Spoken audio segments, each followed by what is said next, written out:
Friends, आज हम पढ़ेंगे आपका सीए फाउंडेशन का बिजनेस इकोनॉमिक्स। देखिए, बिजनेस इकोनॉमिक्स और बीसी के आपके दो पार्ट है। बिजनेस इकोनॉमिक्स 60 मार्क्स का है और जो बीसी के है वो 40 मार्क्स का है। दोनों में एमसीक्यू आते हैं, 1/4 आपकी नेगेटिव मार्किंग होती है। तो चलिए आज इकोनॉमिक्स का आपका स्टार्ट करते हैं। फर्स्ट चैप्टर जिसका नाम है nature and scope of business economics. तो देखिए इसका वेटेज कितना है, इसमें 12 से 14 क्वेश्चंस का आपका वेटेज है। तो चलिए स्टार्ट करते हैं। Economics originated from Greek word या economics drive from Greek word. देखिए आपका क्वेश्चन आ जाता है कि इकोनॉमिक्स कहाँ से ड्राइव हुई है। तो देखिए ग्रीक है, अमेरिकन है, लैटिन है, नन ऑफ द अबव है। तो आपका आंसर क्या होगा? Greek word. अब विच वर्ड क्या है? ओकिनोमिया, जिसका मीनिंग क्या है? देखिए ओकियो का मीनिंग है हाउस और नोमिया का मीनिंग है मैनेजमेंट। तो ऐसे आपके 3 क्वेश्चन कवर होते हैं। फर्स्ट आपका क्या होगा कि कौन सा केस कहाँ से है, तो ग्रीक वर्ड से है। फिर उसका है कि आपका वर्ड क्या होगा, तो ओकिनोमिया वर्ड होगा, और उसका मीनिंग क्या होगा। तो ऐसे एक लाइन में आपके 3 क्वेश्चन कवर होते हैं। सेकंड क्या है? देखिए, till 19th century economics was also known as dash. तो ये जितने भी आपके जो ब्लू हाईलाइट्स हो रहे हैं ना, ये आपके क्या है? एमसीक्यू बेस्ड कवर अप हो जाएंगे सारे। तो पॉलिटिकल इकोनॉमी तो क्या होगा? देखिए 19th सेंचुरी में इकोनॉमिक्स को क्या बोला जाता था? Political economy.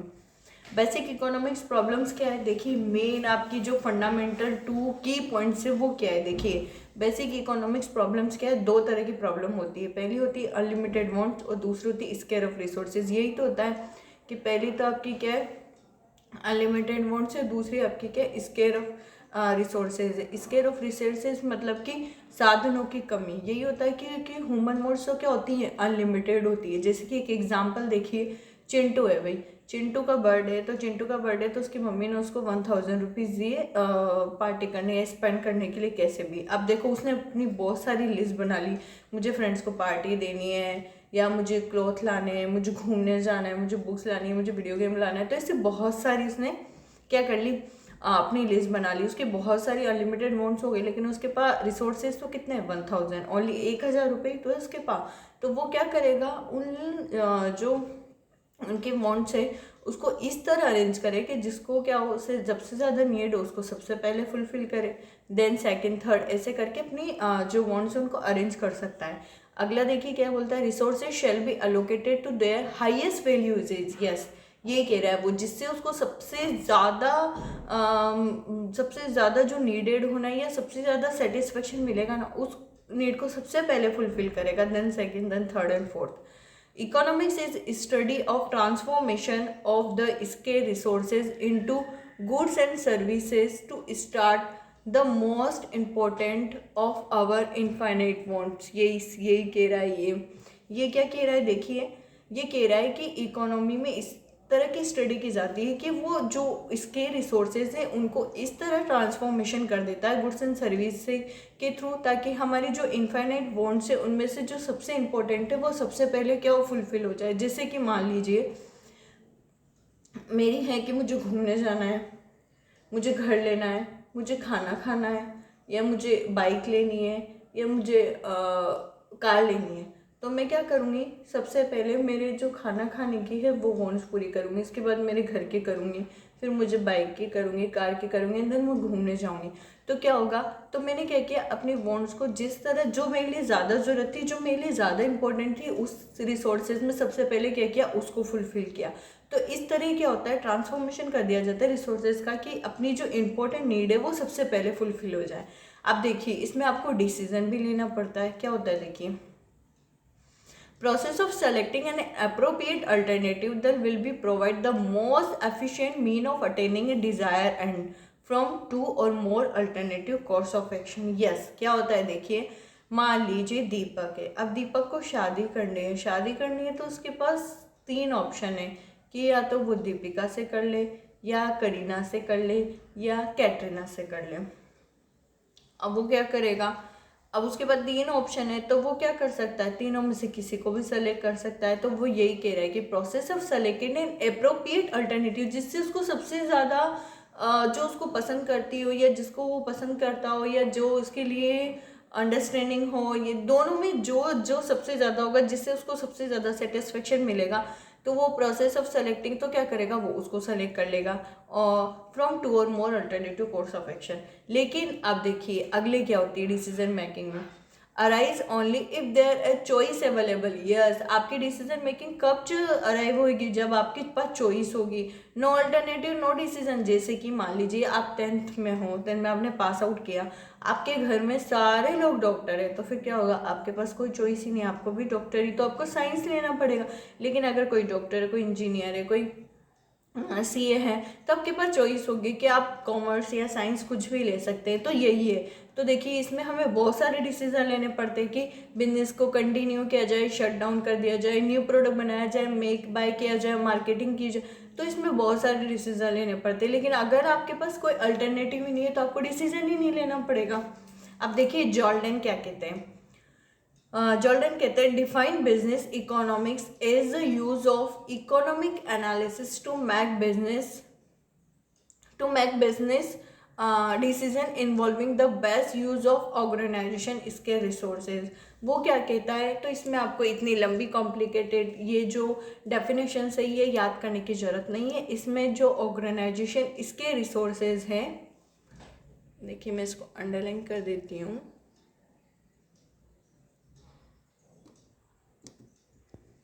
ये जो आपका ओनली ऑर्गेनाइजेशन इसके रिसोर्सेज है, केवल यही आपको याद रखना है और आपको याद नहीं रखना है। क्या होगा केवल इसको याद रख लेंगे तो फिर आपका क्या होगा, आपको पता लग जाएगा। जहाँ पर भी ऑर्गेनाइजेशन इसके रिसोर्सेज आ जाएगा, आप क्या करोगे, जॉर्डन लगा दोगे सीधा ऑप्शन में। तो बस आपको यही याद रखना है, ऑर्गेनाइजेशन इसके रिसोर्सेज। देखिए अगला क्या है, business economics is refer to managerial economy. Yes, अब इसको मैनेजरल इकोनॉमी, टिल 19 तक तो हम इसको पॉलिटिकल इकोनॉमी बोलते थे, अब इसको मैनेजरल इकोनॉमी बोला। क्यों, क्योंकि देखिए जैसे बिजनेस में मैनेजर होता है, वो डिसीजन लेता है, तो हम भी तो बिजनेस इकोनॉमिक्स में डिसीजन ही ले रहे हैं। अभी हमने डिसीजन मेकिंग किया तो है ऊपर 6-7 पॉइंट्स में। तो generally refer to the integration of economic theory with business practice. ये क्या करती है, देखिए आपकी जो बिजनेस, पहले जो एडम स्मिथ है, देखिए ये नोट डाउन कर लीजिए आप। आपका जो एडम स्मिथ है वो क्या है, इकोनॉमिक्स के फादर बोले जाते हैं। उन्होंने एक बुक लिखी थी 1776 में, तो इन्होंने ऐसे कोई थ्योरीज वगैरह दी थी। तो देखिए पहले क्या होता था, थ्योरीज होती थी, लेकिन अभी ये जो बिजनेस इकोनॉमिक्स है ये क्या प्रैक्टिस है, प्रैक्टिकल में आपको बताती है, एप्लीकेबल होती है ये। तो क्या करती है, generally refer to the integration, ये क्या है, दोनों का इंटीग्रेशन है, दोनों को मिक्स करके करती है, economic theory with business practice. तो इसलिए इसको मैनेजरल इकोनॉमी बोला है, क्योंकि हम क्या करते हैं बिजनेस में, हम डिसीजन भी तो ले रहे हैं। तो जैसे मैनेजर डिसीजन लेता है वैसे हम भी तो डिसीजन ले रहे हैं, इसलिए इसको मैनेजरल इकोनॉमी बोला गया। Economic theory are hypothetical and simplistic in sense based on the simplified assumptions. Yes, आपकी जो इकोनॉमिक थ्योरी थी ना, पहले जो थ्योरी चलती थी वो क्या थी, हाइपोथेटिकल और सिंपलिस्टिक थी और कुछ अजम्पशंस पे बेस्ड थी। लेकिन अभी जो बिजनेस इकोनॉमिक्स है, देखिए business economics enable application of economic logic and analytical tool to bridge the gap between theory and practice. Yes, ये आपके क्वेश्चन आ सकता है कि किसका ब्रिज का गैप करती है, गैप का काम करती है, थ्योरी का और प्रैक्टिस का। देखिए क्या होता था, पहले की जो थ्योरीज थी ना वो क्या करती थी, हाइपोथेटिकल सिंपलिस्टिक होती थी, लेकिन अभी की जो इकोनॉमिक्स है वो क्या करती है, वो एप्लीकेबल भी होती है। जैसे कि मान लीजिए पहले की कुछ अजम्पशंस पे बेस्ड होती थी, अभी की क्या है, लॉजिक चलता है। जैसे कि हमेशा ये बोलते हैं कि क्या होगा, आपका प्राइस कम होगी तो डिमांड बढ़ेगी, यही होता है नॉर्मली। लेकिन अभी क्या हो रहा है, अभी देखिए मास्क की प्राइस बढ़ रही है फिर भी डिमांड बढ़ रही है। तो क्या हो रहा है, ये लॉजिक है। तो ये आपको बताती है कि ऐसा क्यों हो रहा है। तो ये थ्योरी और प्रैक्टिस दोनों का क्या करती है, जो ब्रिज का गैप का काम होता है ना वो काम करती है, कि उस थ्योरी पे भी अप्लाई होती है तो अभी प्रैक्टिस पे भी होती है, तो दोनों को साथ मिला के ब्रिज का काम करती है ये।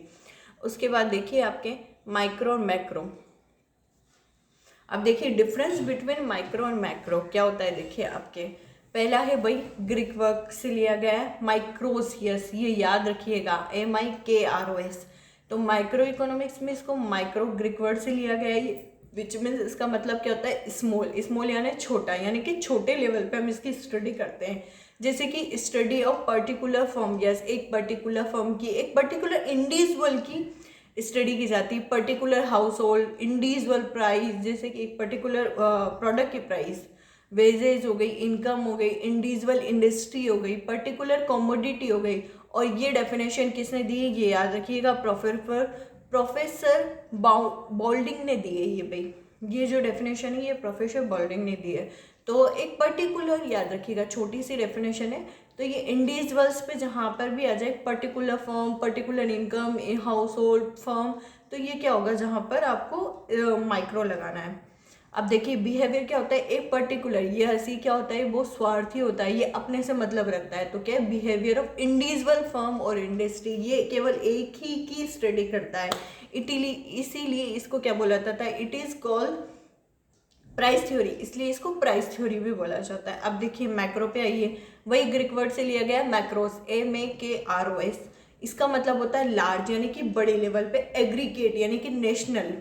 देखिए macro economics exam the forest, yes ये पूरे जंगल की स्टडी करता है, एक पेड़ की स्टडी नहीं करता है। एक पेड़ की कौन करेगा, माइक्रो करेगा। पूरे जंगल की कौन करेगा, मैक्रो करेगा। और ये जो not the tree largest aggregate, yes ये पूरे एग्रीगेट की करती है। ये प्रोफेसर कॉर्नल ने दी थी, देखिए एम से कॉर्नल ने दी थी ये डेफिनेशन। ओवरऑल इकोनॉमिक फोनोमिया, यस इसमें क्या होता है, पूरे वर्ल्ड की स्टडी एक साथ की जाती है, जैसे कि नेशनल इनकम हो गई, GDP पे, तो पूरी जो भी होती है ना पूरी एक साथ की जाती है, एक पर्टिकुलर पर्सन की नहीं की जाती। इट इज़ कॉल्ड, इसलिए इसको ये इनकम नेशनल इनकम से आई है, इसलिए इसको इनकम थ्योरी बोला जाता है। अब देखिए आपके कुछ नेचर से, हाँ अब देखिए भाई the nature of business economics is describe. अब देखिए भाई इसका इतनी सारी बिजनेस की विशेषताएं पढ़ ली, अपन ने इतना सब कुछ पढ़ लिया, बिजनेस इकोनॉमिक्स ऐसी ऐसी है, तो भी इसका नेचर भी तो पढ़ ले।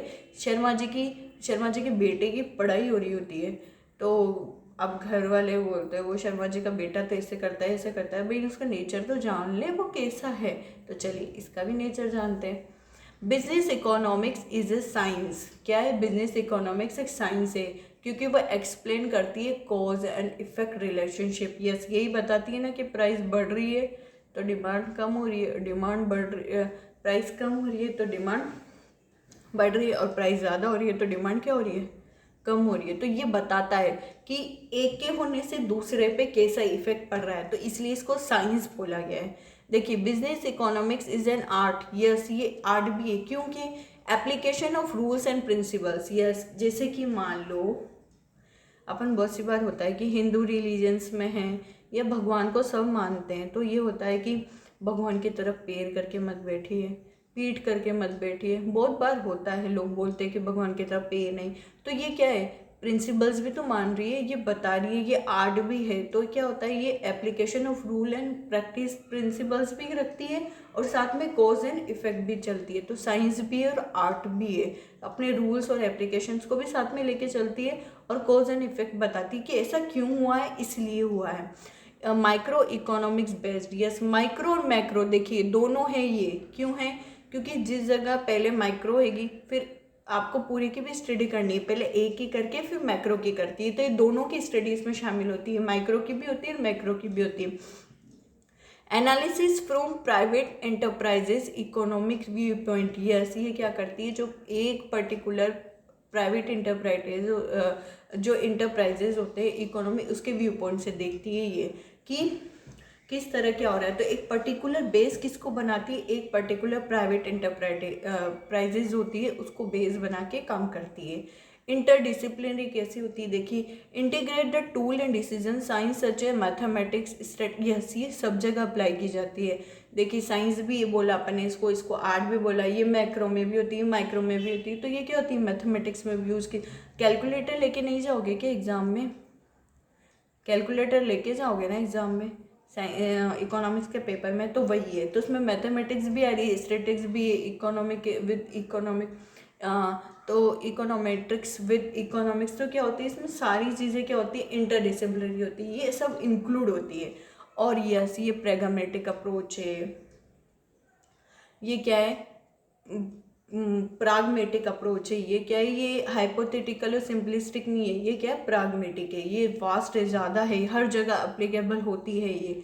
इसके कोई अपने खुद के एजम्पशंस नहीं है। ये हर जगह कोज एंड इफेक्ट रिलेशनशिप बताती है कि हाँ ये ऐसा क्यों हो रहा है, किस लिए हो रहा है। तो चलिए एक बार रिवाइज करते हैं हमने क्या क्या पढ़ा है। देखिए, इकोनॉमिक्स में ग्रीक वर्ड पहले ओकिनोमी आया, हाउस होल्ड मैनेजमेंट आया, पॉलिटिकल इकोनॉमी बोला जाता है। फटाफट से एग्जाम टाइम पे आपको ये फटाफट से रिवाइज करने में इजी होगा। अल्टीमेट वांट्स होते हैं, स्केयर ऑफ रिसोर्सेज होते हैं, पहले हाईएस्ट वैल्यू की अपनी जो सबसे ज़्यादा सेटिस्फेक्शन दे पहले उसको किया जाता है। ट्रांसफॉर्मेशन है, फिर से उसको रिसेट इसको कर दिया जाता है गुड्स एंड सर्विस में, ताकि क्या हो, हमारी जो इनफाइनाइट वांट है, इंपॉर्टेंट वांट्स है, वो पहले हो जाए। डिसीजन लिया जाता है, अगर अल्टरनेटिव नहीं होंगे तो नहीं लिया जाएगा, होंगे तो लिया जाएगा। उसके बाद जोल्डन है, जोल्डन में सिर्फ एक चीज़ याद रखनी, ऑर्गेनाइजेशन इसके रिसोर्सेज।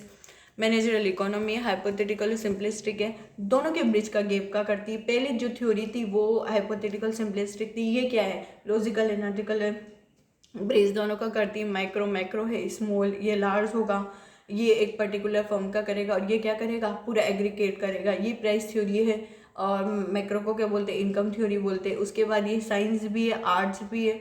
उसके बाद ये माइक्रो भी है, मैक्रो दोनों में लागू होती है, इंटरडिसिप्लिनरी है और प्राग्मेटिक है। चलिए, तो आज हम यहाँ तक ही करते हैं। नेक्स्ट वीडियो में हम स्टार्ट करेंगे इसके आगे का,